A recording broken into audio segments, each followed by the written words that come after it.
Halo Sobat Iteza, apa kabar hari ini? Mudah-mudahan sehat sekeluarga, setetangga ya, dan selalu diberikan rezeki yang berlimpah. Balik lagi bersama aku Jack dengan kata hari ini. Hidupmu itu jangan seperti pohon pisang, punya jantung tapi tidak punya hati. Kali ini Mimin akan membawakan sebuah alur cerita film horor yang berasal dari Indonesia yang berjudul Sewu Dino yang dirilis pada tahun 2023 yang lalu. Film ini berkisah tentang seorang perempuan yang bekerja sebagai pembantu rumah tangga yang digaji 10 juta per bulan. Namun ia tak tahu bahwa dirinya tak tahu tentang pekerjaan yang sebenarnya, karena ternyata dia bekerja untuk menunggu seorang manusia yang terkena santet yang sangat mengerikan. Ia berada di dalam keranda mayat. Bahkan dia tak sadar bahwa dirinya telah dijadikan tumbal untuk kesembuhan wanita tersebut. Jadi seperti apakah ya guys kelanjutan dari film ini? Langsung saja kita ke alur cerita film pembahasannya. Sebelum masuk ke hiburan kita nih, Mimin sarankan kepada teman-teman, jangan lupa ya terus dukung channel Iteza Story dengan cara tekan tombol like, komen, dan subscribe-nya agar Mimin senantiasa bisa menghibur teman-teman. Mungkin segitu dulu ya dari channel Iteza Story. Selamat menikmati dan enjoy. Gak mau mandiin. Alah cu. Awal film, kita akan diperlihatkan dua orang perempuan yang sedang menjaga Della. Dikarenakan Della sedang terkena santet yang sangat kuat. Oleh sebab itu, Della harus dimasukkan ke dalam keranda mayat agar dirinya tak melukai banyak orang. Namun naasnya, kedua wanita penjaga itu harus tewas dihabisi oleh Della yang tak sadarkan diri.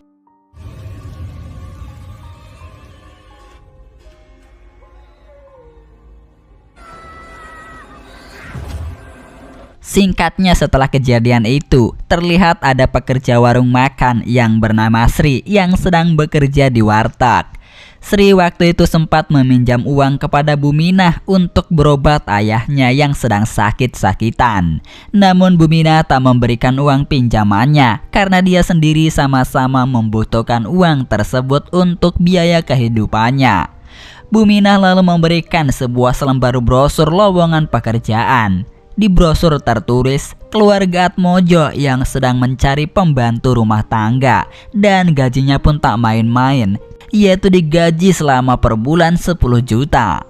Kemudian saat itu Sri melihat ada seorang pria misterius yang sedang makan, namun hanya memakan nasinya saja alias seperti puasa mutih. Hal itu membuat Sri kebingungan. Setelahnya, kini Sri sudah berada di rumah Atmojo. Di sana ia melihat banyak sekali orang-orang yang sedang melamar pekerjaan untuk menjadi pembantu rumah tangga. Bahkan tak tanggung-tanggung, yang ingin bekerja di sana merupakan orang-orang yang berpendidikan. Sri pun kemudian langsung mengurungkan niatnya karena ia tahu pasti dirinya tak akan diterima kerja di sana. Lalu Sri berniat untuk kembali lagi ke tempat kerjanya. Namun saat itu apesnya dia malah tak sengaja tertabrak mobil milik supir Atmojo yang bernama Pak Sugi. Sri kemudian langsung dibawa masuk ke rumah Atmojo untuk diobati luka-lukanya. Singkatnya, Sri kemudian langsung dipertemukan dengan Mbah Karso yang merupakan kepala keluarga dari Atmojo.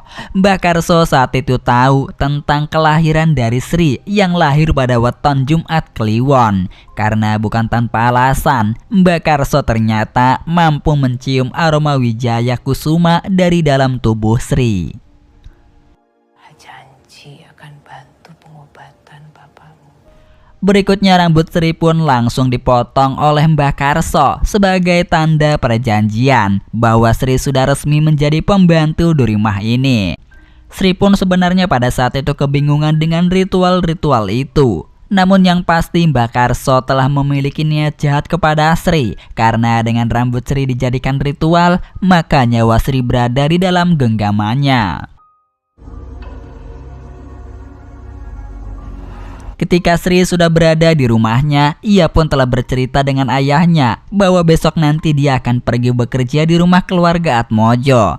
Ayahnya pada saat itu sempat melarang Sri untuk pergi bekerja di rumah itu. Namun sayangnya Sri tak mendengarkan perkataannya, mengingat Sri juga butuh uang untuk kebutuhan hidupnya.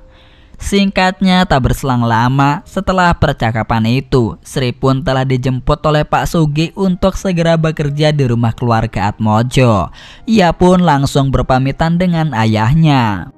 Di dalam mobil, Sri berkenalan dengan dua perempuan lainnya. Mereka bernama Erna dan juga Dini yang sudah lama bekerja dengan keluarga Atmojo. Lalu Pak Sugi langsung pergi membawa mereka bertiga ke tempat lokasi. Di dalam perjalanannya, mereka harus melewati pohon yang sangat rindang. Lalu di tengah-tengah perjalanan, Pak Sugi sempat berhenti untuk melakukan ritual terlebih dahulu sebelum mereka melanjutkan perjalanannya lagi.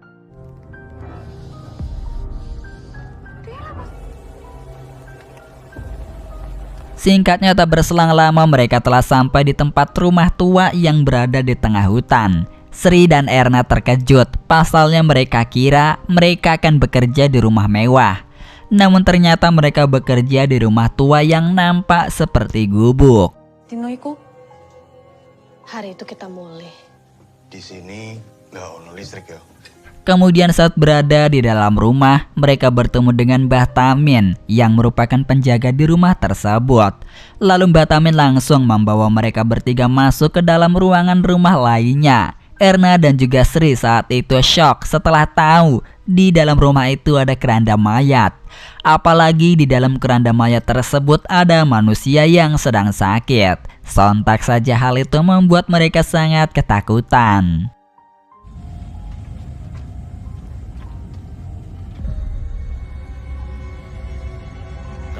Mbak Tamin lalu menjelaskan cara mereka berdua bekerja, bahwa tugas mereka harus membasuhi tubuh Dela dengan air kembang 7 rupa. Bisa diartikan dengan basuh sedo, karena bila mereka melakukan kesalahan, maka mereka akan mendapatkan musibah yang sangat mengerikan. Pasalnya tubuh Dela telah dikuasai oleh makhluk jahat yang bernama Sengar Turi. Sengar Turi sendiri akan tertahan di tubuh Dela selama 1000 hari lamanya.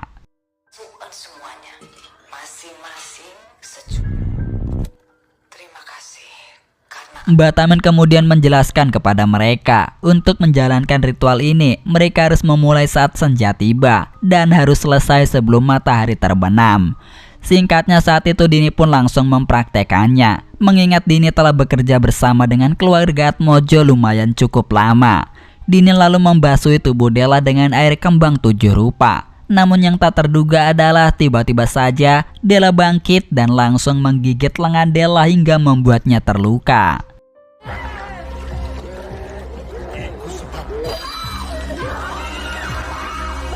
Melihat kejadian itu, akhirnya Erna dan juga Sri memutuskan untuk memundurkan diri dari pekerjaan yang berbau goib, karena mereka tak sanggup bila harus terus-menerus mendapatkan tekanan dari berbagai makhluk halus.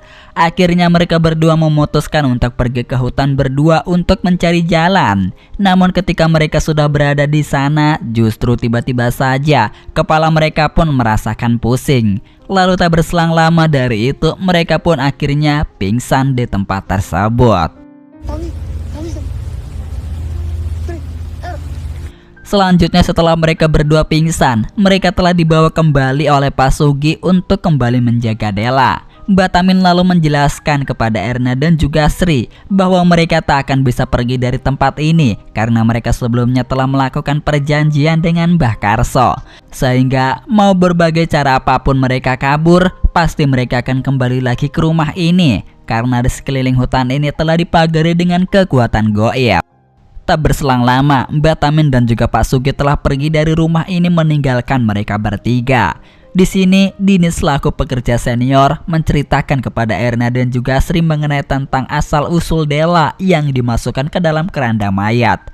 Jadi ceritanya gini, Sejak Della kerasukan makhluk Sengarturi, dia telah membunuh kedua orang tuanya. Namun Bakarso telah berhasil selamat dari insiden itu karena ia tahu tentang kelemahan dari makhluk Sengarturi tersebut. Kini setelah adanya ritual Basusedo, akhirnya Della dan juga makhluk jahat Sengarturi bisa dikendalikan. Yakin kalian juga sama? Yes. Gak usah mikir macam-macam. Kemudian malam hari pun telah tiba. Saat itu yang memperlihatkan Sri yang sedang tertidur. Tak berselang lama, saat itu Sri bermimpi telah terbangun di sebuah lubang di tengah kebun tebu. Namun anehnya, mimpi itu sangat terasa nyata. Sri saat itu mendengar ada suara jeritan yang meminta tolong. Lalu Sri langsung mencari di mana sumber suara tersebut berada. Ketika Sri sedang mencari suara itu, tiba-tiba saja muncullah sesosok pria misterius yang langsung menyerang Sri. Untungnya saat itu Sri telah berhasil terbangun dari mimpinya. Di pagi harinya, kini giliran tugas Sri untuk membasuhi Della. Saat Sri masuk ke kamarnya, saat itu Sri melihat ada kembang 7 rupa yang berserakan di lantai. Sri lalu melanjutkan kembali untuk membasuhi tubuh Della. Namun tiba-tiba saja di tengah-tengah proses Sri membasuhi tubuh Della, tiba-tiba radio yang berisikan tutorial dari suara Bakarso telah error dan rusak. Hal itu sontak saja membuat Sri sangat ketakutan apabila dia melakukan kesalahan yang fatal yang pernah dialami oleh Dini. Sri saat itu telah mendengar suara Della yang ingin berbicara dengannya. Sri lalu langsung membuka penutup keranda tersebut. Kemudian lalu Sri langsung bercerita dengan Della seperti sudah sangat akrab. Namun yang tadi sangka-sangka oleh Sri adalah pada saat Sri mendekati tubuh Della, tiba-tiba saja Della langsung berubah ke wujud sosok yang sangat mengerikan, yaitu menjadi Sengarturi. Untungnya pada saat itu datanglah Dini yang langsung menyelamatkan Sri. Usut punya usut, ternyata ketika Sri sedang berbicara dengan Della, itu hanyalah jebakan dari makhluk Sengarturi yang ingin membuat Sri agar melepaskannya. Karena sejak sedari tadi tubuh Della masih berada di dalam keranda mayat. Malamnya setelah kejadian itu, Della pun kembali bermimpi hal yang sama seperti pada waktu itu. Saat itu Sri lagi-lagi terbangun di kebun tebu lagi. Lalu Sri pun memutuskan untuk mendekat ke rumah tua yang berada di tengah-tengah kebun. Ketika itu ia langsung memanggil-manggil penghuni rumah itu, namun tak ada jawaban sama sekali.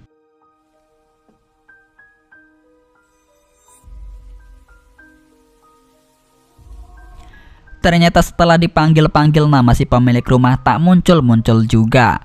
Sri saat itu melihat lagi sesosok pria misterius yang sedang memandanginya. Sri pun saat itu langsung dibuat ketakutan. Lalu pria itu menyerang Sri kembali. Untungnya Sri pun langsung terbangun dari tidurnya. Di sini Sri merasa jika mimpi itu sangatlah nyata. Pasalnya saat dia terbangun, rambutnya yang tiba-tiba saja terpotong dengan sendirinya.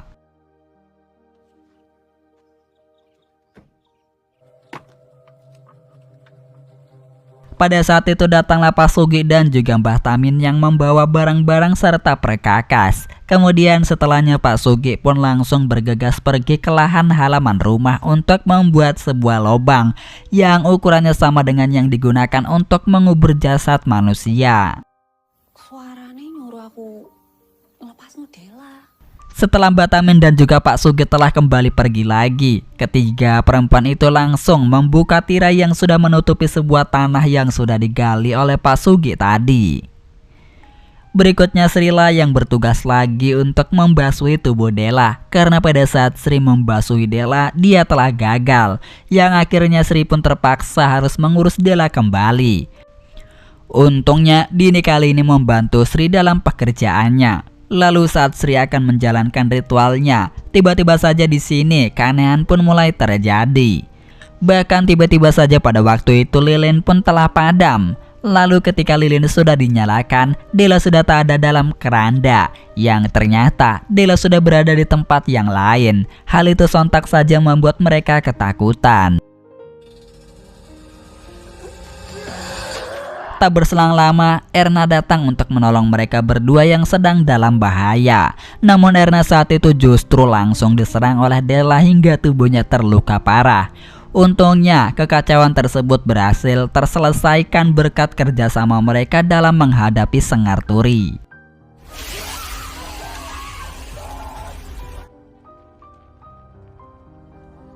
Pada saat itu, makhluk jahat itu mengatakan kepada mereka bahwa Mbak Karsa telah sengaja mengirim mereka bertiga untuk dijadikan tumbal. Pada hari berikutnya, pada keesokan harinya, mereka melihat bahwa Della sudah kabur melarikan diri dengan cara membobol jendela kamarnya. Alhasil mereka pun langsung pergi mencari ke dalam hutan untuk mencari keberadaan Della. Saat mereka bertiga sudah berada di sana, Sri kemudian telah terpisah dari temannya. Pada saat terpisah itulah, Sri telah bertemu dengan Della. Hingga akhirnya di sana Della telah menyerang Sri berkali-kali. Untungnya saat itu Mbak Tamin pun telah datang menyelamatkan nyawa Sri. Setelah ia menyelamatkan Sri, tiba-tiba saja dari belakang Erna datang yang langsung menusuk punggung Mbah Tamin serta membuka ikatan tangan Della. Ternyata usut punya usut nih Slur, Erna sengaja mengeluarkan sosok makhluk jahat Sengar Turi karena suatu alasan. Diketahui ternyata Erna lah yang selalu membuat kekacauan saat Sri bertugas untuk membasuhi tubuh Della. Bahkan dia yang telah membuat masalah di rumah tua tersebut demi tercipta tujuannya. Hingga pada saat itu Erna pun kemudian ingin menghabisi nyawa Sri. Namun untungnya Sri pun berhasil melawan dan tak sengaja dia mendorong Erna hingga membuat Erna tewas karena kepalanya telah tertusuk kayu.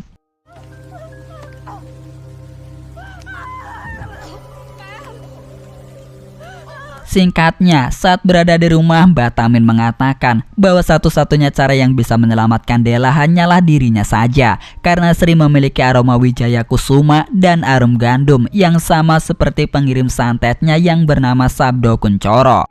Mbak Karsa yang pada saat itu berada di sana lalu mengatakan bahwa Sri satu-satunya orang yang bisa berhubungan langsung dengan Sabdo Kuncoro di alam sukma.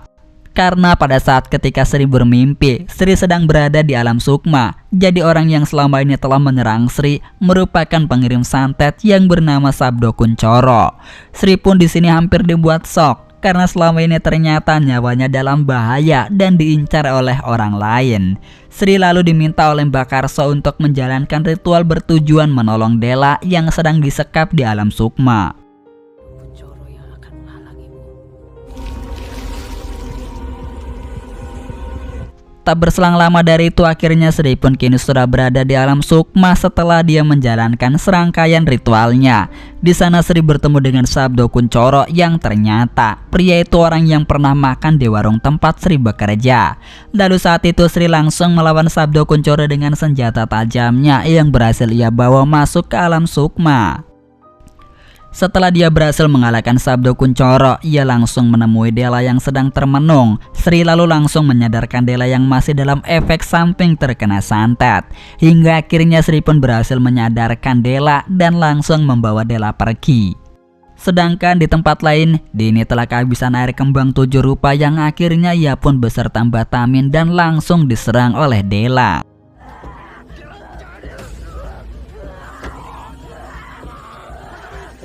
Pada saat Mbak Karso akan dihabisi oleh Sengar Turi, tiba-tiba saja saat itu Mbak Karso seperti membacakan mantra aneh kepada Della, yang akhirnya Sengar Turi itu pun langsung keluar dari tubuhnya. Lalu Sengar Turi itu langsung menyerang Della dan juga Sri yang berada di alam sukma. Di sini sudah terungkap siapa sebenarnya sosok dari Erna, yang ternyata Erna dan juga Sabdo Kuncoro merupakan sepasang suami istri yang menuntut balas kepada keluarga Atmojo. Sedangkan Sabdo Kuncoro sendiri, dia harus tewas akibat diserang oleh santetnya sendiri. Di sisi lain, yang memperlihatkan Della yang sudah tersadar dari santet yang sangat mematikan, mengingat Sri sudah menolongnya. Della pun saat itu langsung memeluk Mbak Karso karena dia sangat senang sekaligus berterima kasih kepada neneknya karena sudah menyelamatkannya. Lalu saat itu Mbak Karso pun langsung memberikan uang 10 juta kepada Sri sebagai perjanjiannya karena Sri sudah menolongnya. Namun Sri langsung menolak uang tersebut, entah mengapa alasan yang sebenarnya. Mungkin dia punya alasan tersendiri. Sri kemudian mengajukan pertanyaan kepada Mbak Karso, apakah dia yang telah memulainya terlebih dahulu. Mbak Karso pun tak ingin menjawab pertanyaan dari Sri, lebih baik Sri tak mengetahui akan hal itu. Ketika Sri pulang, Pak Sugeng langsung membenarkan Sri yang telah menolak pemberian apapun dari Mbak Karso. Jika Sri pada saat itu mau menerima uangnya, maka nasib Sri akan sama dengan nasibnya. Diketahui dulunya Sabdo Kuncoro merupakan majikannya. Namun saat dulunya ternyata antara keluarga Atmojo dan keluarga Sabdo Kuncoro saling mengirim santet, yang alhasil karena perbuatan dari keluarga Atmojo yang terlebih dahulu mengirim santet kepada keluarga Sabdo Kuncoro, yang akhirnya berujung pembalasan. Di sini Sri sangat dibuat terkejut setelah ia sampai di rumahnya. Pasalnya pada keesokan hari, dia melihat ada uang segepok di depan rumahnya. Sri pun bingung bagaimana caranya uang itu berada di sana. Sri menyadari bahwa Mbak Karso akan selalu terus-menerus meneror keluarganya agar Sri mau menerima uang tersebut. Dan itulah tadi film yang berjudul Sewu Dino yang dirilis pada tahun 2023 yang lalu. Sebelumnya makasih kepada teman-teman yang udah hadir di channel Iteza Story. Terus dukung ya teman-teman channel Iteza Story dengan cara tekan tombol like, komen, dan subscribe-nya, serta share ke teman-teman kalian. Dan sampai jumpa kembali di alur film berikutnya. Tetap stay menunggu updatean dari kami.